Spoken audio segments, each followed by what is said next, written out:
All right, Paul Harris from Business in Vancouver is with us, checking business news. Good morning. Morning, Steve. Today we're talking about BC wages and how they're still running behind for the rest of the country. They are. I mean, it won't come as any surprise to any viewers working in retail, in hospitality, or in office administration that the average weekly BC wage is only $877. That's up from last year or a year ago when it was $853. But it's still trailing much of the country. I mean, just by comparison, in Ontario, it's $919 a week. In Saskatchewan, $936, and in Alberta, it's almost $1,100 a week. Wow, that's a big difference.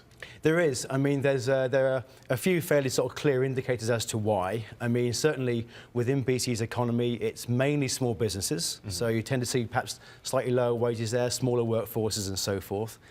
In sectors like tourism, you often see lower wages as well.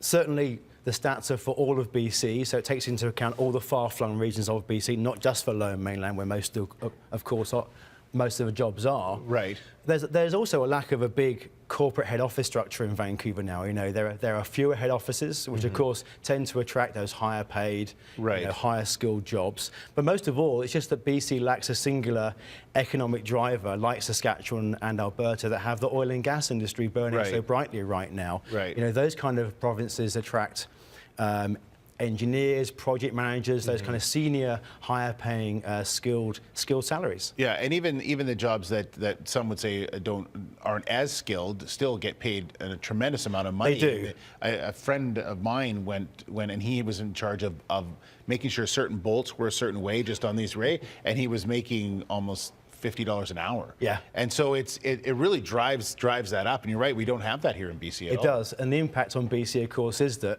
to your point, there are folks who are going to be considering leaving BC to go to these different locations where there are jobs. And of course, you know, it's bad for the brand ultimately because, of course, we're in a global war for talent. And if the kind of prevailing wisdom is that BC salaries are lower, then that has an impact on the economy. Well, how do you change that? Do you just tell people to pay people more, or do you try to attract more larger companies to come here?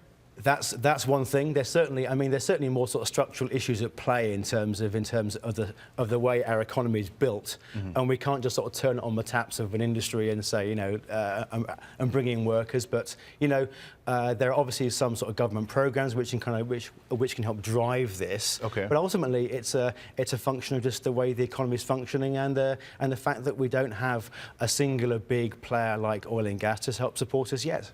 All right, if you want some more information, you can go to BIV.com for more details in Business Vancouver, and we'll talk to you about an hour's time. Thanks very much, Paul. Okay.